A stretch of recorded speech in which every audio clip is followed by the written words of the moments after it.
Today, let's talk about how to find real roots. We should be looking at Chapter 5, Section 1, Radical Expressions. Problem number 1 is asking, what are the real roots of 0.008, negative 1000, and 1 over 27? Let's start with the decimal first. Now, decimal is probably going to be the most difficult ones. So, let's start with that. Now, whenever they ask you for the cube root, the index is going to be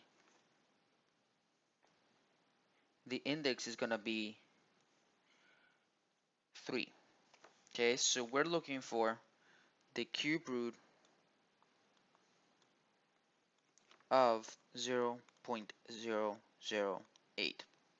Now I find that in order to find the index, in order to find the root of a decimal, it's a lot easier to convert it into a decimal. So the first thing that I'm going to do is we're going to convert 0.0008 into a decimal. And in order to do so, we're going to write 8 on the top and 1000 on the bottom. Okay, 1000 because we're in thousands decimal place. And we still have the cube root. Once we figure out what the fraction is for this decimal, we can figure out individually what the numerator and denominator are once we cube root them. Now the cube root of 8, if you remember correctly from previous classes, is 2, and the cube root of 1000 is 10. When you simplify, you get 1 over 5, and since you started with a decimal, you need to end with a decimal. So that means that the 1/5 you have to convert back into 0.2. Now let's talk about the negative 1000. Now odd roots, meaning roots that have an index like 3, 5, 7, 9, and stuff like that, have the special property that you can find negative and positive roots. In this case, 1000 works just as fine. Like before, all we really need to do is find the cube root of negative 1 and the cube root of 1000. Now the cube root of negative 1 is always going to be negative. And the cube root of 1000 is going to be 10. So the correct answer is negative 10. And that's a property that the cube roots and all the odd roots have. Okay, they keep their negative if they have one. The last one should be simple as well. All you need to do is find the cube root of 1 over 27. And once like we did in the first one, we're going to split them apart into two roots. The first one is going to be the cube root of 1, and the second one is going to be the cube root of 27. When you do so, you're going to get 1, and the cube root of 27 is 3. And your final answer is 1/3. And this should be all your answers for right now. Now, fourth roots mean that the index is 4. Okay?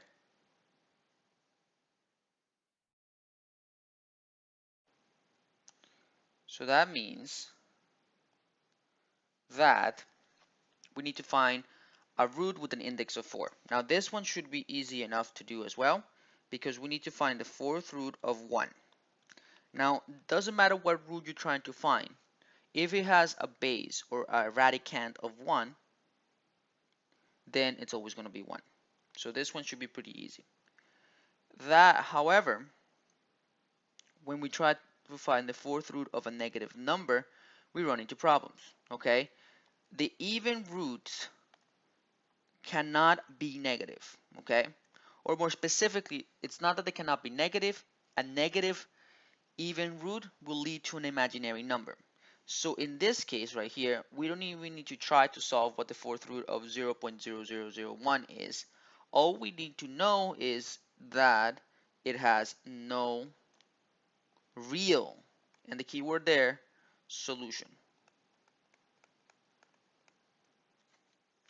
And of course the last one is the fourth root of 16 over 81. Okay, once again, we're going to split it apart into the fourth root of 16 and the fourth root of 81. Okay, the fourth root of 16 is 2, and the fourth root of 81 is 3. So your answer is 3, no real solution, and 1.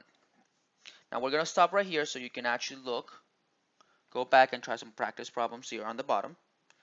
All you need to do is the practice problems 10, 11, 12, 13, 14, 15, 25, 26, 27, and 28. Now, let's start in problem number 2. Problem number 2, like problem number 1, is asking us to find different kind of roots. Now, we have to take into account what kind of root it is, whether it's even or odd, and we have to find sometimes the principal root. Now, I'll explain this when we get to problem example D. Okay, but for right now, let's start with A. Now, for A, they're asking us to find the cube root of negative 8. Now, the cube root of negative 8 is equal to negative 2. Now, I know this is the case because we split it apart into the cube root of negative 1 and the cube root of 8. Now, the cube root of negative 1 is always going to be negative 1, and the cube root of 8 is always going to be 2. Simplified, you should get negative 2. Okay, you can actually double check that in calculator, multiply negative 2 times negative 2 times negative 2, it should give you negative 8. So it stands to reason that the cube root of negative 8 is 2. Now for the second one, we have the square root of 0.04. Like before, this one is a lot easier to convert into a fraction. So we're going to write a fraction of 4 over 100. And we're still finding the square root. We need to find the square root individually of the numerator and the denominator. And those are easy square roots. It's 2 and 10, which gives you 1/5, which becomes 0.02. Now for the fourth one, we don't even need to try because we notice that we have an even index with a negative number. So this one is going to give you no real solution. Now the last one. The last one's interesting because not only do we need to find the square root of negative 2 squared, we also have to make sure to follow PEMDAS.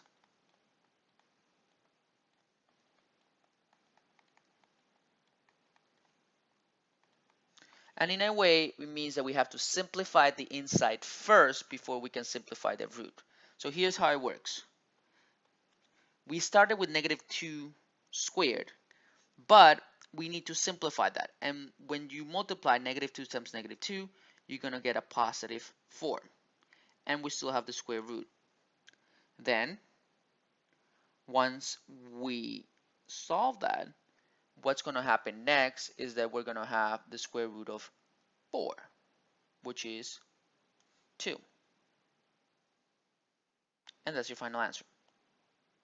Now we're going to stop right here, and you're going to go and finish the problems on the bottom. Right there. Lastly, let's finish off with problem 3. Now problem 3 combines the properties of finding the square roots of constants like 16 and finding the square roots of variables like a, b, x, and y. Okay? So the first thing that you need to do is you need to figure, let's start easy, let's figure out the square root of 16x squared. Now, in order to do this, like before, we're going to split it apart.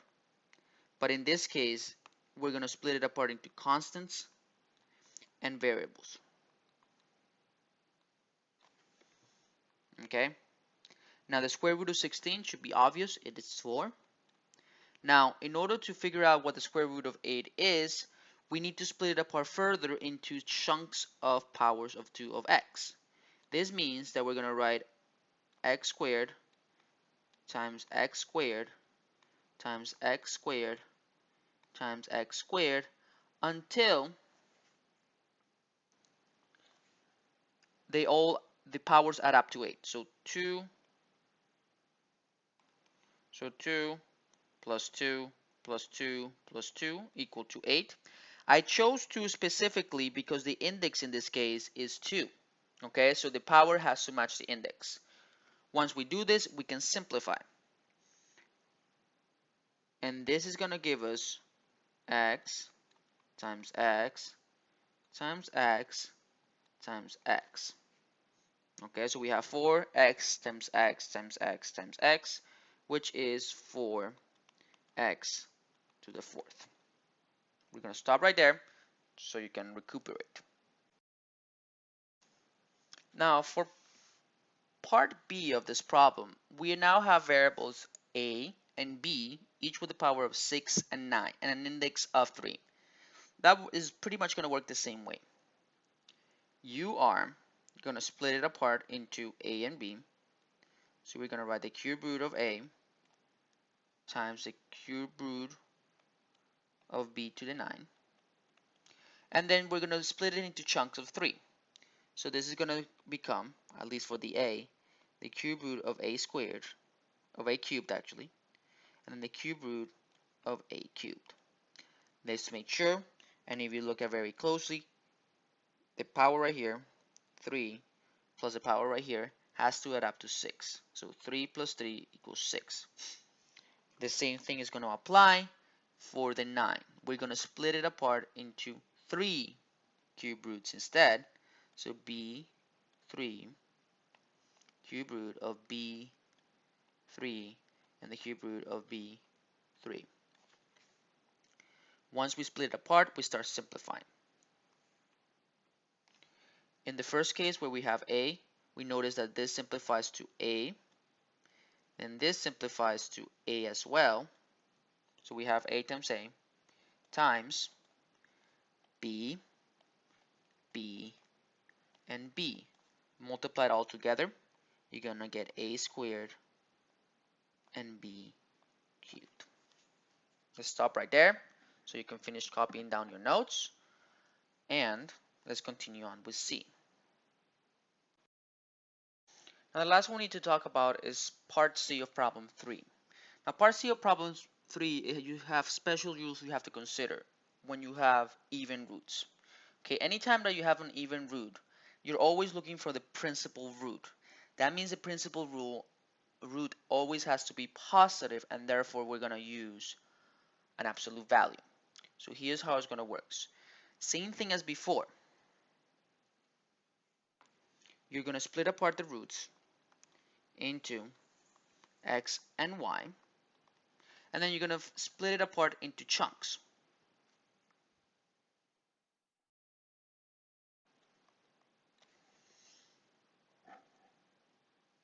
These chunks are going to have powers of 4, so they match the index.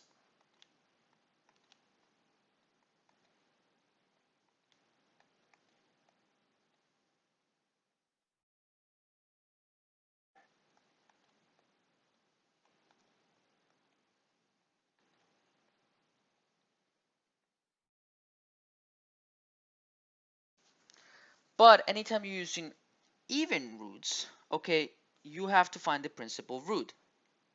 So once you simplify it, you're supposed to write the absolute value of x times the absolute value of x times the absolute value of y times the absolute value of y times the absolute value of y. Now, since they're pretty much the same thing, when you combine them together, you're going to get the absolute value of x squared times the absolute value of y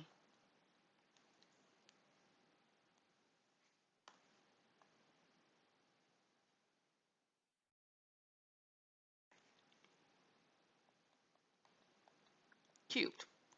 Now, in order to simplify this further, you have to remember that anything squared or any even power will always give you a positive number. It's one of the properties of even numbers.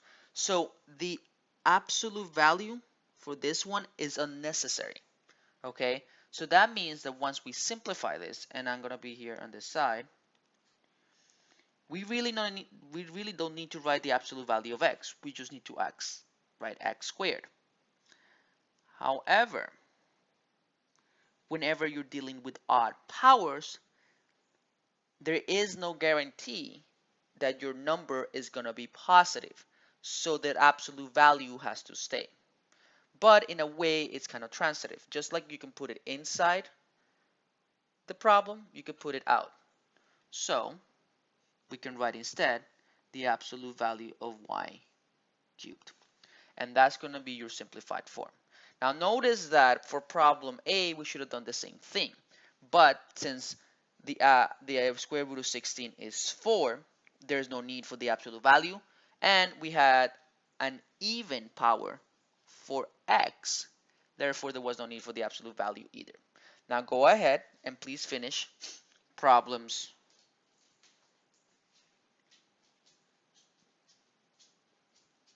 Go ahead and finish the problems that are on the bottom.